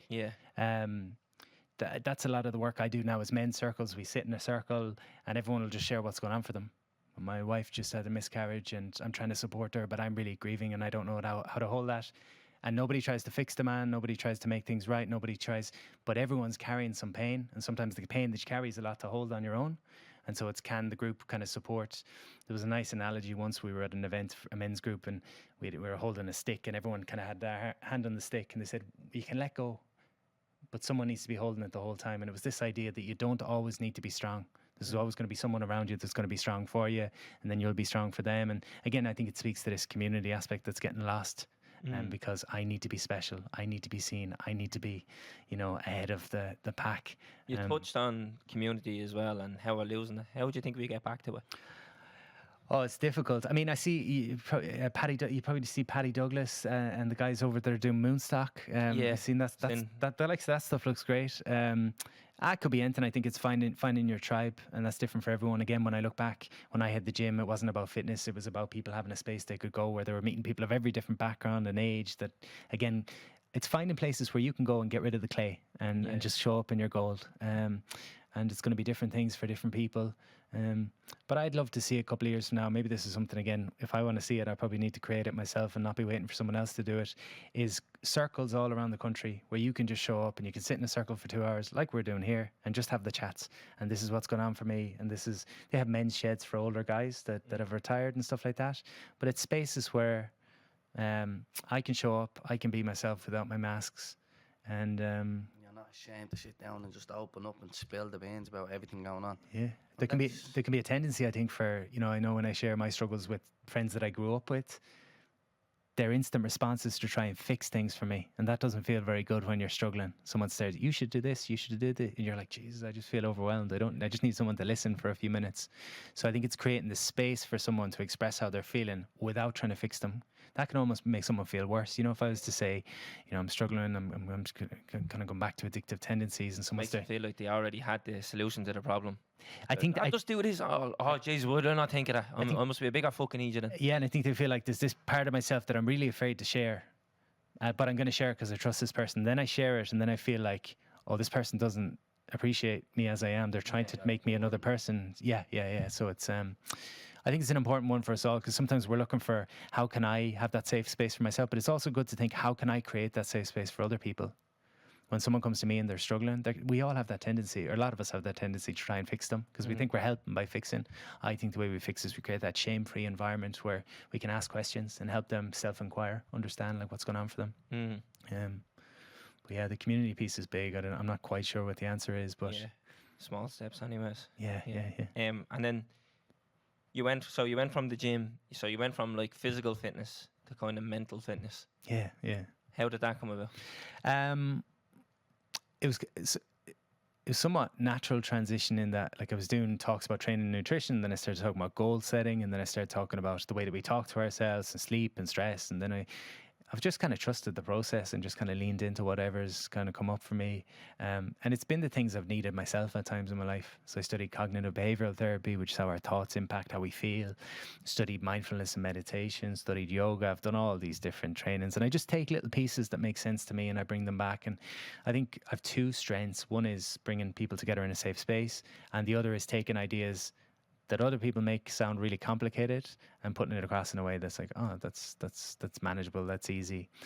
So I see myself as the guy that goes and reads the books or goes on the courses or studies the bits, tries it himself, and then brings it back in an easy to digest format. Yeah, kind of regurgitate in an easier format. Yeah, I think so. Sometimes I'm at a course and it's like, I'm completely lost. I'm like, I have no idea what's going on. And someone will talk about a psychological principle for an hour. And I'll say, are you trying to say that our nervous system had an effect on how we feel? And they'd be like, yeah. I'm like, why the fuck do you speak for an hour about that? Yeah, you just say it easy. Yeah.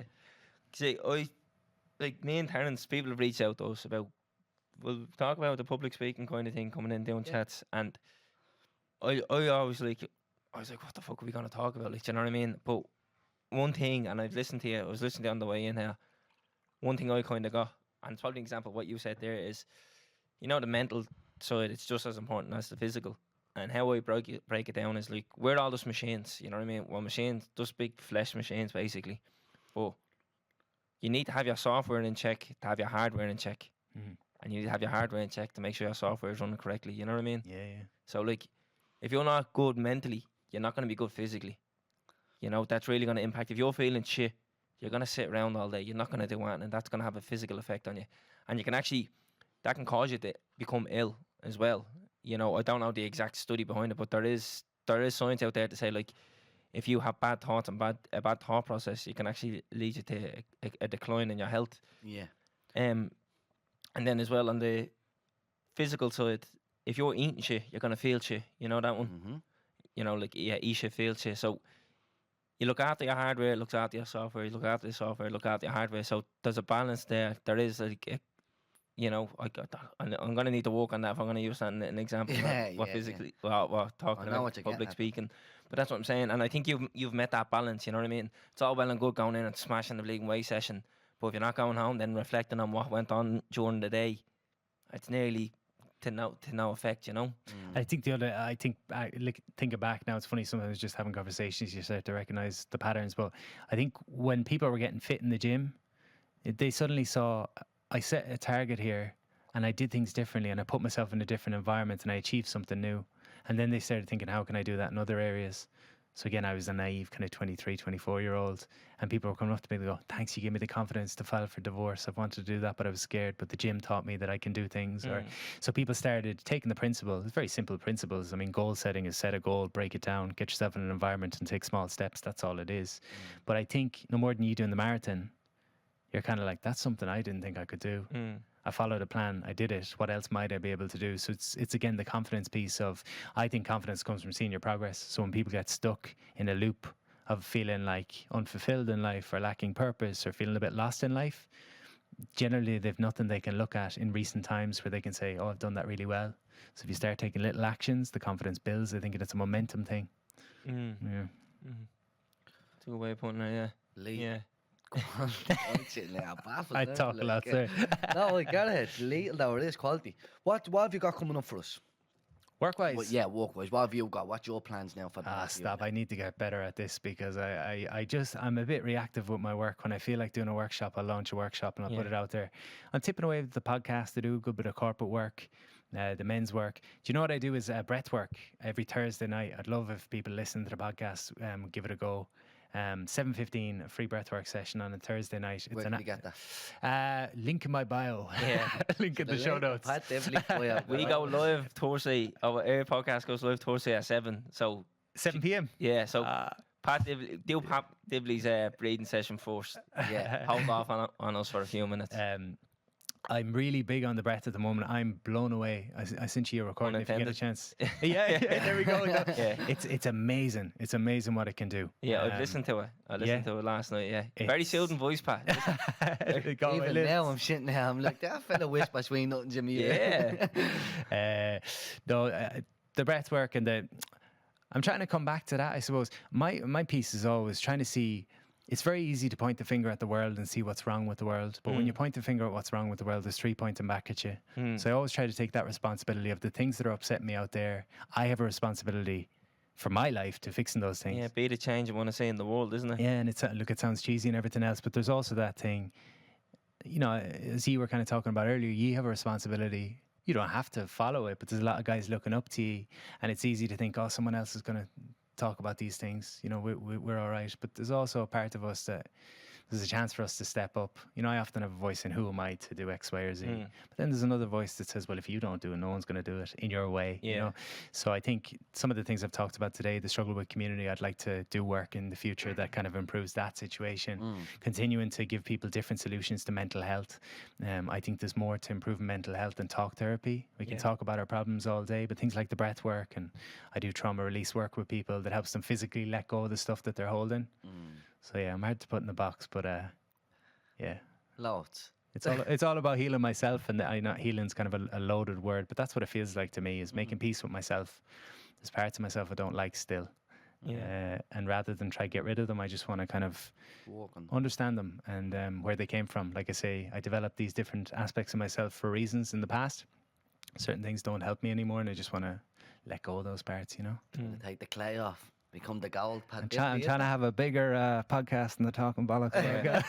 You have to look at that one. What, you all right? Give up on that one. No, it's best. And where can we get your book, Pat? So it's in the post now. But Yeah. where can we buy your book? But you know what? This is funny. The whole book is about the stories we tell ourselves, right? And the impact the stories have on us. Yeah. And I say in the book that there's two things that happen. We have the external situation, so what happens in the real world, and then we have a story in our head about the situation. So this example, right? You didn't get a book. Terence got a book. That's what happened. Like that's what a camera would have seen without any feelings.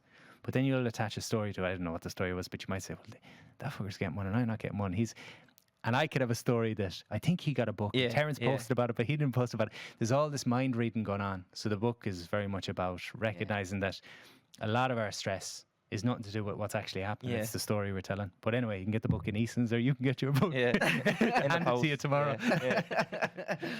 Look, it was an absolute pleasure. Yeah. I really enjoyed that. I've enjoyed it, lads. Thank you. Yeah, no, thanks for coming on, Pat.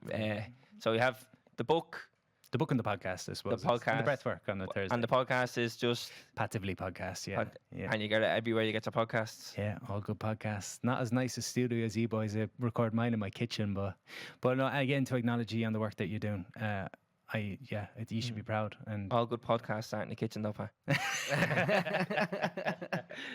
thanks, Right. lad. No, thanks for coming on. We happy with this? Wrap it up? Boxed off. Yeah. Right, episode 57. Take us out, Keno. Boom. Subscribe to this podcast for free on the Go Loud app. What you waiting for? Put your back in it. Just a little more. Throw your weight in it now. Tell your body you're dead.